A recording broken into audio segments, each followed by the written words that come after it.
Hello everyone, आप लोग का स्वागत है डूअर्स फॉर एकेडमी के यूट्यूब चैनल पे। तो हम लोग हाजिर है सिनोनिम और एंटोनिम का एक नया क्लास लेके। तो चलिए आज का क्लास हम स्टार्ट करते हैं।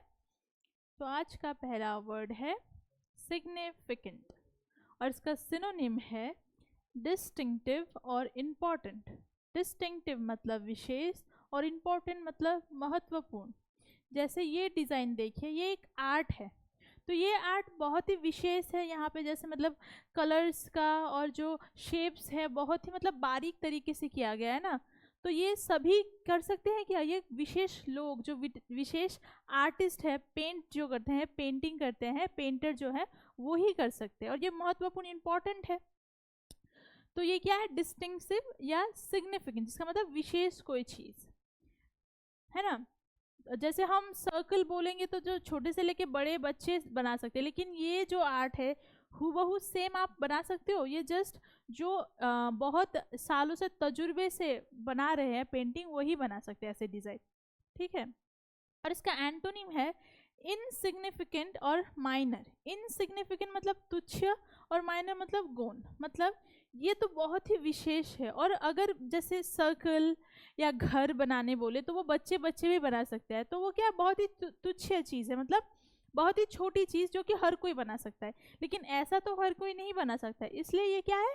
सिग्निफिकेंट है, ठीक है। और मैं आशा करती हूँ जितने भी अभी तक मैंने सिनोनिम एंटोनिम के क्लास कराए हैं आप लोग को सभी वो क्लासेस आप लोगों ने देखा है और सभी आप लोगों को समझ में आया होगा। और वो जो मैं सिर्फ कराती हूँ आप लोग सिर्फ देखते हो, ऐसे नहीं होगा, जैसे आपको याद नहीं होगा। अगर आप क्लास करते हो उसके साथ साथ आप अपने साथ एक कॉपी और पेन लीजिए और उसको जो मैं वर्ड्स जैसे यहाँ पे करा रही हूँ वैसे वर्ड्स को लिखिए, उसके साइड में सिनोनिम और एंटोनिम लिखिए। सिनोनिम जो है वो लिखिए, एंटोनिम जो है वो लिखिए और उसको याद कीजिए और बार बार बिना देखे प्रैक्टिस कीजिए, तभी याद होगा। जस्ट क्लास देखने से ही नहीं होगा, ठीक है। तो आशा करती हूँ आप लोग वैसा ही करोगे जैसा मैंने कहा है। तो आगे बढ़ते हैं नेक्स्ट वर्ड की ओर। नेक्स्ट वर्ड है सेपरेट और इसका सिनोनिम है पार्ट या डिवाइड, मतलब अलग करना या विभाजित करना। जैसे यहाँ पे देखिए सभी लोग एक इस बड़े से रास्ते से जा रहे थे, लेकिन दो जो पार्ट है मतलब डिवाइड हो गया, अलग अलग रास्ते हैं ना, लेकिन इस रास्ते पे सभी जा रहे हैं, लेकिन ये एक अकेला आदमी एक रास्ते अलग दूसरे रास्ते पे जा रहा है। तो मतलब इसमें दिखा रहा है कि क्या वो अलग एक पार्ट है ना, सेपरेट कर रहा है एक रास्ते को दो साइड में ऐसे सेपरेट कर रहा है, ठीक है। और एंटोनिम है जॉइन या यूनाइट, मतलब जोड़ना या मिलाना। अगर ये रास्ता पूरा ही ऐसे डिवाइड ना होके ऐसे कंप्लीट जाता तो ये क्या होता है? जॉइन जोड़ना होता उसको, लेकिन ये तो अलग अलग है। और जॉइन या यूनाइट जो कि है सेपरेट का क्या? एंटोनिम, ठीक है। आगे बढ़ते हैं नेक्स्ट वर्ड की ओर। नेक्स्ट वर्ड है सिंपल और इसका सिनोनिम है प्लेन या नेचुरल। तो यहाँ पे प्लेन सरल और नेचुरल मतलब स्वाभाविक है, लेकिन यहाँ पे नेचर का वो दिया गया है, तो ये नहीं होगा इसका। सिंपल मतलब जो चीज़ साधारण है। जैसे ये जो नेचर है ये एक सरल चीज़, स्वाभाविक रूप है, जैसा नेचुरल है ना वो। अगर इसको यहाँ पे मतलब पेड़ों को काटा जाए और उसमें हम फैक्ट्री सब लगाए, वो जैसे नेचुरल था पहले वैसे रहेगा? वो स्वाभाविक रहेगा? अस्वाभाविक हो जाएगा, मतलब अननेचुरल हो जाएगा, है ना। तो जो कि सिनोनिम है सिंपल का। और इसका एंटोनिम है कॉम्प्लेक्स और कॉम्प्लिकेटेड, मतलब जो चीज़ सरल है उसका या प्लेन है, नेचुरल है, उसका एंटोनिम होता है कॉम्प्लेक्स या कॉम्प्लिकेटेड। कॉम्प्लेक्स मतलब जटिल और कॉम्प्लिकेटेड मतलब कठिन, ठीक है। नेक्स्ट वर्ड है समरी और इसका सिनोनिम है साइनोप्सिस और सब्सटेंस। साइनोप्सिस मतलब सारांश और सब्सटेंस मतलब निचोड़। तो सर यहाँ पे देखिए समरी ऐसे लिखा गया और एक एक मतलब शब्द को अच्छी तरीके से इसका मतलब यहाँ पे लिखा गया है, इसको अच्छी तरह से वर्णना दी गई है, मतलब निचोड़ मतलब सभी चीज़ों को पार्ट पार्ट करके लिखा गया है, तो इसको हम समरी कहते हैं। अगर आपको कोई टॉपिक दिया जाता है उसको आप अच्छी तरीके से कॉपी में लिखते हो, वो कैसे क्या था, वो कैसे हुआ, क्यों हुआ, वो जब हम लिखते हो उसको हम क्या बोलते हैं? समरी। किसी चीज़ के बारे में पूरी वर्णना या सारांश, ठीक है, जैसे यहाँ पे दिया गया है। और इसका एंटोनिम होता है डिटेल या एक्सपेंशन, मतलब विस्तार, विवरण। तो जो समरी है वो बहुत ही मतलब छोटे रूप में, छोटे उसमें वर्ड्स में बहुत बड़ा वो उसका सभी चीज़ों को बता देना होता है। और इसका उल्टा होता है डिटेल, मतलब विस्तार में, मतलब शुरू से लेके लास्ट तक जो हुआ है एक एक चीज़ विस्तार में बताना। और एक्सपेंशन मतलब विवरण, एक भी चीज़ छूटनी नहीं चाहिए। लेकिन सारांश मतलब आप किसी भी बड़े वाले कोई कहानी है तो उसको कैसे छोटे में आप समझा सकते हो कम समय में, उसको हम कहते हैं समरी। ठीक है, नेक्स्ट वर्ड है सैक्रेड।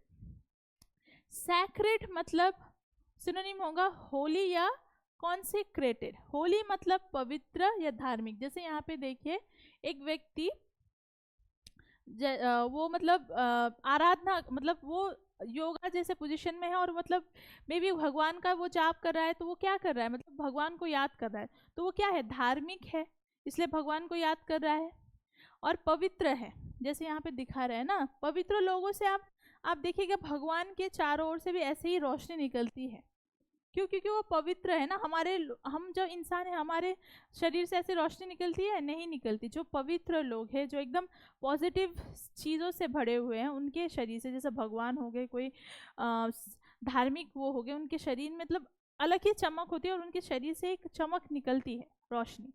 और सैक्रेड का एंटोनिम है प्रोफेन या अनहोली। प्रोफेन मतलब अपवित्र और अधार्मिक, मतलब जो अपवित्र है, जो सिर्फ नेगेटिव सोचते हैं या नेगेटिव करते हैं। और अधार्मिक मतलब धर्म को नहीं मानते। ये क्या है? ये एंटोनिम है सैक्रेड के। ठीक है, नेक्स्ट वर्ड है समिट और इसका सिनोनिम है टॉप या पीक। टॉप मतलब चोटी, पीक मतलब शिखर।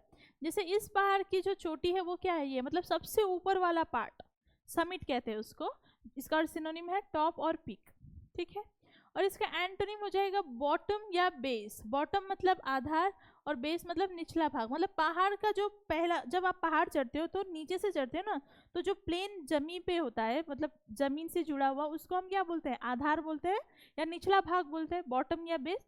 जो कि समिट का क्या है, एंटोनिम, उल्टा है। आगे बढ़ते हैं, सीज।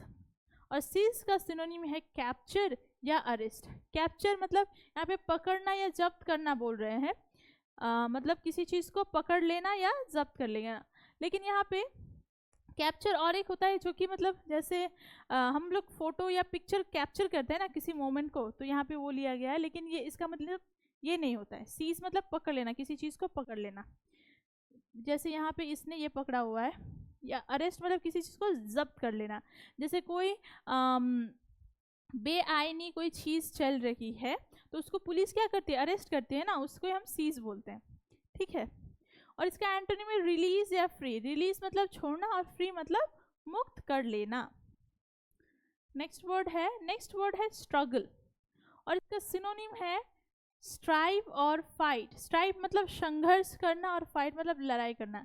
जैसे इस व्यक्ति को देखिए, इसे यहाँ से ऊपर तक चढ़ने के लिए, विनर बनने के लिए मतलब कांटे बिछे हुए इस रास्ते पे, तो उसे बहुत स्ट्रगल, संघर्ष करके वो ऊपर चढ़ा हुआ है। लेकिन यहाँ पे जो नीचे लोग हैं वो बोल रहे हैं दिस इज टू इजी। उनको देख के लग रहा है कि वो बहुत इजी है, वो ऐसे ही चढ़ गया। लेकिन रियल लाइफ में भी ऐसे होता है, लोग आपको सिर्फ सक्सेस देखते हैं, लेकिन उसके पीछे का जो भी आपने स्ट्रगल किया है, दिन रात मेहनत के, वो कोई नहीं देखता है ना। तो जैसे आप लोग अभी एग्जाम में जो एग्जाम के लिए मतलब एग्जाम के लिए प्रिपेयर कर रहे हो, एंट्रेंस एग्जाम के लिए, तो उसके लिए आप बहुत स्ट्रगल कर रहे हो, बहुत पढ़ाई कर रहे हो ना। तो लोग तो बोलेंगे, अगर आप पास होते हो तो आप बोलेंगे बहुत ही ईजी होता है एक पेपर, कुछ नहीं होता है, सब पास हो जाते हैं। लेकिन आपने जो मेहनत की है वो आपको ही पता है ना। तो जो एग्जाम पास करने के लिए जो आप कर रहे हो, क्या कर रहे हो, संघर्ष कर रहे हो, स्ट्रगल कर रहे हो, लड़ाई कर रहे हो, तो वही यहाँ पे दिखाई गई। ठीक है, और इसका एंटोनिम होता है सरेंडर्ड या येल्ड। सरेंडर मतलब हार मानना और येल्ड मतलब समर्पण करना। जैसे यहाँ पे इसको चढ़ने के लिए तो बहुत यहाँ पे कठिनाई आई होगी, लेकिन वो संघर्ष करके, हार ना मान के वो ऊपर चढ़ा है। लेकिन कभी कभी लोग जब बहुत ही कठिन परिस्थिति आते हैं तो लोग बोलते हैं कि नहीं मुझे नहीं करना, मैं हार मानता हूँ, सरेंडर कर देते हैं। तो जो कि स्ट्रगल के क्या है, एंटोनिम है। ठीक है, नेक्स्ट वर्ड है सेटल और इसका सिनोनिम है एडजस्ट या कॉम्प्रोमाइज। एडजस्ट मतलब सुलझाना और कॉम्प्रोमाइज मतलब समझौता करना। जैसे यहाँ पे देखिए, ये दोनों टीम के मतलब लीडर है, और यहाँ पे इसका टीम है और यहाँ पे इसका टीम है, और दोनों के बीच में लड़ाई चल रही है, मतलब कौन जीतेगा ये रस्साकसी के उसमें। तो वो इधर से एक खींच रहा है और उधर से एक खींच रहा है, लेकिन जो लीडर है ये दोनों बोल रहे हैं कि हम ऐसे लड़ाई क्यों कर रहे हैं, कौन जीते या ना जीते, हम समझौता कर लेते हैं, एडजस्ट कर लेते हैं। तुम भी नहीं हारोगे, मैं भी नहीं हारूंगी, और कोई जीतेगा भी नहीं, हम इक्वली मतलब वो कर लेते हैं, हम नहीं खींचना है, हमें किसी को नहीं गिराना है, तो हम समझौता करते हैं, कॉम्प्रोमाइज करते हैं। तो सेटल का मतलब ये होता है, ये दोनों मतलब लड़ाई को सेटल कर रहे कि सुलझा रहे कि नहीं करना है हमें, तुम जीतो या हारो कोई फर्क नहीं पड़ता, हम हारे या जीते कोई फर्क नहीं पड़ता, हम ये नहीं करते, हम छोड़ देते हैं, ठीक है। और इसका एंटोनिम है डिस्प्यूट या क्लैश। डिस्प्यूट मतलब झगड़ा और टकराव। तो अगर ये समझौता नहीं करते तो ये चलता, और इसमें जो हारता तो उन दोनों में क्या होता, टकराव होता ना, दो टीम में क्या होता है, टकराव होता है कि कौन जीतेगा, तो वही जो कि क्या है, एंटोनिम है सेटल का, ठीक है। नेक्स्ट वर्ड है सैविज, और इसका सिनोनिम है वाइल्ड या अनसिविलाइज्ड। वाइल्ड मतलब जंगली, और अनसिविलाइज्ड मतलब असभ्य। जैसे यहाँ पे देखिए, ये क्या है, पहले के लोग जो वन मानुष थे ना, वो लोग जंगल में रहते थे, और वो देखिए कपड़ा भी इनका जैसे हम पहनते वैसे नहीं है, वो पत्तियों के कपड़े पहनते थे, मतलब वो उनको पढ़ना नहीं आता था, तो उन लोगों को हम क्या बोलते हैं, जंगली बोलते हैं, असभ्य बोलते हैं, मतलब उन लोगों को पता नहीं है पढ़ना लिखना कैसा होता है ना। और एंटोनिम है सैविज का जेंटल या सिविलाइज्ड। जेंटल मतलब सौम्य, और सिविलाइज्ड मतलब सभ्य। जैसे हमें पता है किस लोग कैसे किसके साथ बात करनी है, कैसे बड़ों को सम्मान करना है, कैसे पढ़ना है, कैसे लिखना है, तो हम क्या है, सिविलाइज सभ्य है, जो कि सैविज का क्या है, उल्टा एंटोनिम, ठीक है। तो यहीं पे आज का क्लास खत्म होता है। तो जितने भी वर्ड हमने किए हैं, आशा करती हूँ आपको सभी क्वेश्चंस सभी वर्ड्स जो है समझ में आए होंगे, इसके मीनिंग्स। और अगर आपको आज का क्लास अच्छा लगा है तो ज़रूर से ज़रूर डूअर्स फॉर एकेडमी के यूट्यूब चैनल को लाइक कमेंट शेयर सब्सक्राइब करिएगा। और अगर आप हमसे जुड़ना चाहते हैं, दिए गए नंबर पे हमें ज़रूर कांटेक्ट करिएगा। तब तक के लिए स्वस्थ रहिए, खुश रहिए, मिलेंगे नेक्स्ट क्लास में। Thank you.